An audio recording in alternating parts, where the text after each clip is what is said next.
ஓம் கால பைரவரே போற்றி போற்றி. ஓம் கால பைரவரே போற்றி போற்றி. என் அன்பு குழந்தையே, உன்னையும் உன் குடும்பத்தையும் சுற்றி சுற்றி பாதுகாத்து கொண்டு வந்திருக்கும் காரணத்தை இப்பொழுது நீ புரிந்து கொள்ளப் போகிறாய். இத்தனை நாட்களாகவே நீ எதை செய்தாலும் ஏதாவது ஒரு தடங்கள் வந்து நீ நினைத்தபடியே உன் ஆசையை நிறைவேற்ற முடியாமல் தடுத்து கொண்டு இருந்தது அல்லவா? நீ என்னதான் வெற்றியை அடைய முயற்சி செய்தாலும் கூட மீண்டும் மீண்டும் தோல்வி அடைந்து தடுமாறிக்கொண்டே இருந்தாய் அல்லவா? உன் குடும்பத்தில் எவ்வளவோ நல்லது நடக்க நீ கஷ்டப்பட்டாலும் கூட, வியர்வை சிந்தி ஓடி ஓடி உழைத்தாலும் கூட, சரியாக சாப்பிடாமலும் தூங்காமலும் கஷ்டப்பட்டாலும் கூட உன் குடும்பத்திற்காக எதுவும் பெரிதாக சேர்த்து வைக்கவும் முடியவில்லை, சந்தோஷத்தை நிறைவேற்ற முடியவில்லை என்ற வருத்தம் உனக்குள் இருக்கின்றது என்று நான் அறிவேன். நெருப்பில்லாமல் ஒரு மெழுகுவத்தி எப்படி எரிக்க முடியாதோ அதே போலத்தான் உன் வாழ்க்கை சந்தோஷமானதாக மாற்ற வேண்டுமானால், உன் வாழ்வில் ஒளி வெள்ளம் பிரகாசமாக கொண்டு வர வேண்டும் என்றால் சில விஷயங்கள் உன்னிடம் இருந்து எடுக்கத்தான் வேண்டும். அப்படிதான் உன் மனதில் இருக்கக்கூடிய கோபத்தையும் குழப்பத்தையும் தேவையில்லாத பயத்தையும் பதட்டத்தையும் உன்னிடம் இருந்து விலக்கி வைத்து தடைகளே இல்லாத சந்தோஷமான வெற்றியை உன் வசம் ஒப்படைக்கப் போகிறேன். இன்னும் 2 நாட்களுக்குள்ளாகவே அதற்கான அற்புத வேலைகளை எல்லாம் நான் முடித்து விடுவேன் என் செல்லமே. எந்த துஷ்ட சக்தியும் தீய சக்தியும் உன்னையும் உன் குடும்பத்தையும் நெருங்காத அளவிற்கு பாதுகாத்து கொண்டிருக்கும் உன்னுடைய கால பைரவன் எல்லா ஆபத்து வேலைகளையும் உடைத்தெறிந்து அன்பு கவசமாய் மாறப்போகிறேன். அன்பு என்பது உன்னோடு பிறந்தது. நீ ஏன் உனக்கும் உன் குடும்பத்திற்கும் அதை கொடுக்க மறுக்கிறாய்? உன் மனதிற்குள் அவர்கள் மீது நிறைய பாசம் வைத்திருந்தாலும் கூட எல்லாவற்றையும் வெளிக்காட்டிக் கொள்ளாமல் எதற்காக இப்படி கடுமையாக நடந்து கொள்கிறாய்? பயம் என்பது உனக்கு வெளியில் இருந்து கற்றுக் கொடுக்கப்பட்டது. நீ பிறக்கும் பொழுது அந்த குணத்தை நான் உனக்கு கொடுக்கவே இல்லை என் செல்லமே. பயமும் கோபமும் வெளியில் இருந்து வந்தது. ஆனால் அன்பு என்பது நீ பிறக்கும் பொழுதே உன் தாயின் கருவறையில் இருந்து நானே கொடுத்தது. நீ அதை எல்லோரிடமும் பகிர்ந்து கொள். எந்த ஆபத்தும் உன்னை நெருங்காமல் நான் பாதுகாத்து கொண்டிருக்கிறேன். எதற்காக தேவையில்லாமல் பயப்படுகிறாய்? வருந்திக் கொண்டே வாழ வேண்டுமா? என்னுடைய வாழ்க்கையும் என்னுடைய குடும்பமும் உயரவே உயராதா? சந்தோஷம் என்பதே எனக்கு கிடைக்காதா? எப்பொழுதும் நான் இப்படியே கஷ்டப்பட்டு கொண்டுதான் இருக்க வேண்டுமா என உன் மனதிற்குள் இருக்கக்கூடிய அத்தனை கேள்விகளுக்கும் உன்னுடைய கால பைரவர் நான் பதில் சொல்கிறேன். இங்கு யாரும் யாராலும் வாழ்வதும் கிடையாது, யாரும் யாருக்காகவும் படைக்கப்படவும் இல்லை. நீ நன்றாக இருந்தால் உன் குடும்பம் நன்றாக இருக்கும். நான் காட்டக்கூடிய பாதையில் மட்டும் நடக்கக்கூடிய வேலைகளை மட்டும் நீ செய்து கொண்டிரு. உன்னை காப்பாற்ற யாரும் வர வேண்டாம். உனக்காக உன்னுடைய கால பைரவர் நான் இருக்கிறேன். நீ ஒரு ஆள் என்னை நம்பி வணங்குவதன் மூலமாகவே உன் குடும்பம் மொத்தத்திற்கும் நான் பாதுகாப்பு கவசமாய் ஆக்கிரமித்து அரவணைத்து கொண்டிருக்கிறேன். தேவையில்லாமல் வருந்தாதே. நிச்சயம் என்னுடைய அருளாசைகள் மூலமாகவே உன் வாழ்வில் அமைதியும் சந்தோஷமும் பரவ போகிறது. உன் மனதை நீ அடக்க நினைத்து கஷ்டப்படாதே. அது மீண்டும் அலைப்பாய்ந்து கொண்டுதான் இருக்கும். உன் மனம் என்ன சொல்ல வருகிறது, உன் மனம் என்ன சொல்கின்றது என்று புரிந்து நடந்து கொள். தவறு செய்வது என்பது மனித மனதிற்கு இயல்பான ஒன்றுதான். ஆனால் தவறே செய்யக்கூடாது என்பதையும் உன் மனம்தானே யோசிக்கிறது. ஆக உன் மனதிற்குள் நல்லதும் இருக்கின்றது, கெட்டதும் இருக்கின்றது.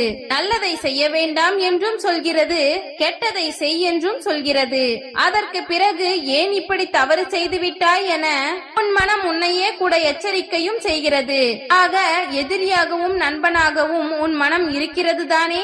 கிடைக்காததை நினைத்து உன் மனம் ஏங்குவதும் கிடைப்பதை மதிக்காமல் அலை கழிப்பதுதானே உன்னுடைய மனதின் வாடிக்கையான வேலை. மனித வாழ்க்கை என்றாலே இதுதான் என் செல்லமே. இயல்பான மற்ற உயிரினங்களை போல மனிதனின் மனம் கிடையாது. மனம் என்பது எப்பொழுதும் அலைப்பாய்ந்து கொண்டும் ஏதாவது தேவையில்லாத விஷயங்களை யோசித்துக் கொண்டுதான் இருக்கும்.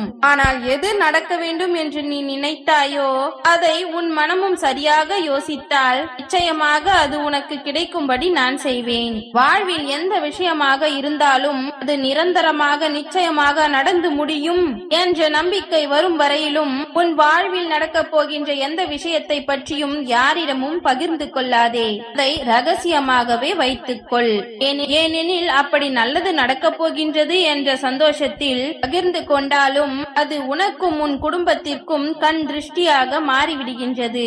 அவர்கள் உன் குடும்பத்தை பார்த்து பொறாமைப்படும் பொழுது இந்த கெட்ட அதிர்வலைகள் உன்னையும் உன் குடும்பத்தையும் சுற்றி சுற்றி வந்து உன் வாழ்வில் கெடுதலை உண்டாக்கி விடுகிறது. என் செல்லமே, உன் குடும்பத்தில் சந்தோஷத்தையும் மகிழ்ச்சியையும் நான் உண்டாக்கப் போகிறேன். அதற்காகத்தான் உன் மனதை மாற்றுகிறேன். அதன் மூலமாக நீ நல்லதையே நினை, நல்ல காரியங்களையே செய், நல்லதே நடக்கும் என முழு நம்பிக்கை கொள். உன்னுடைய கால பைரவர் என்னை நினைத்தாலே போதும். உன் மனதில் நல்ல எண்ணங்கள் அதிர்வலையாய் உருவாகி இந்த பிரபஞ்சம் முழுவதும் கலந்துவிடும். என் செல்லமே, நான் நிச்சயமாக உனக்கான நல்லதை தான் சொல்லுவேன், உனக்கான நல்லதை மட்டும் தான் செய்வேன் என்று நீ அறிவாய்தானே? நீ மௌனத்தோடு இருந்தாலும் கூட நீ என்ன யோசிக்கிறாய் என்பதை புரிந்து கொள்ளக்கூடிய நல்ல உள்ளங்களும் நீ கோபத்தோடு பேசக்கூடிய வார்த்தைகளிலும் அன்பும் கவனிப்பும் இருக்கின்றது என்று புரிந்து கொள்ளக்கூடிய நல்ல மனிதர்கள் தான் உன் குடும்பத்தில் இருக்கிறார்கள். அப்படிப்பட்ட நல்ல உன்னதமான உறவுகளுக்கு நீ எப்பொழுதும் நல்லதையே சொல்ல ஆசைப்படுகிறாய் என்பது எனக்கு தெரியும். வருந்தவே வேண்டாம். உன்னால் இந்த துன்பத்தில் உனக்கு நல்ல பலன்தான் கிடைக்கப் போகிறது. நீ நல்லவனாகவே இருக்கிறாய். எதற்கும் வருந்தாதே. உன்னால் எந்த பலனும் இல்லை என்று நினைத்து கொண்டிருக்கும் சில உறவுகள் கெட்டவனாக சித்தரித்துக் கொண்டிருக்கிறார்கள். உறவுகளில் யார் எப்படி இருந்தாலும் அதை நினைத்து நினைத்து வருந்த வேண்டாம். என் செல்லமே, உன் குடும்பத்தில் எல்லோரும் அன்புடனும் பாசத்தோடும் தான் உன் மீது இருக்கிறார்கள். என்ன ஒன்று, அவர்கள் அதை வெளிக்காட்டிக் கொள்ளாமல் இருக்கிறார்கள். நீயும் அப்படித்தானே இருக்கிறாய். எல்லோரின் மீதும் உண்மையான அன்போடும் பாசத்தோடும் அக்கறையோடும் அதை வெளிக்காட்டிக் கொள்ளாமல் கோபத்தோடும் எரிச்சலோடும் பேசுகிறாய். உன் மனதை முழுமையாக புரிந்து கொண்ட உன்னுடைய கால பைரவன் நான் சொல்கிறேன், புத்தகங்களை விட இங்குள்ள மனிதர்கள் தான் உனக்கு வாழ்க்கையை அதிகமாக கற்றுக் கொடுப்பார்கள். உன்னை சுற்றி இருக்கக்கூடிய மனிதர்களிடமும் உறவுகளிடமும் கொஞ்சம் கவனமாக அவர்கள் செய்வதை பார்த்து நடந்து கொண்டாலே உன் வாழ்க்கையை நீ சந்தோஷமாக வாழலாம். என் செல்லமே, எது இல்லையோ அப்பொழுதுதான் நீ அதை பற்றி அதிகமாக தேடுவாய். நீ தேடக்கூடிய விஷயம் உனக்கு அருகில் இருந்தால் நீ அதை அலட்சியமாகத்தான் நினைப்பாய். எல்லா மனிதர்களும் இப்படித்தான் இருக்கிறார்கள். பரவாயில்லை, அன்போடு இருக்கக்கூடிய உன்னை சுற்றியுள்ள மனிதர்களிடமும் நீ ஒருபொழுதும் அலட்சியம் காட்டாதே. அன்பானவர்களுக்காக விட்டு கொடுத்து போவதும் விலகி போவதும் தவறே இல்லை, இறங்கி போவதும் தவறே இல்லை. உன் அன்பை புரியாதவர்களிடம் இருந்து நீ விலகி இரு என் செல்லமே, அதுதான் உனக்கு நல்லது. ஏனெனில் உன் அன்பை புரிந்து கொள்ளாதவர்கள் எப்பொழுதும் உன்னை பற்றி தவறான எண்ணங்களை வைத்துக் கொண்டு மற்றவர்களிடமும் தவறாகத்தான் பேசிக் கொண்டிருக்கிறார்கள். அவர்கள் உனக்கு நெருங்கிய உறவாகத்தான் இருக்கிறார்கள். அதை நான் சொல்லவும் வேண்டுமா? நிச்சயம் நீ அறிவாய். ஓம் கால பைரவரே போற்றி போற்றி. ஓம் கால பைரவரே போற்றி போற்றி. நன்றி.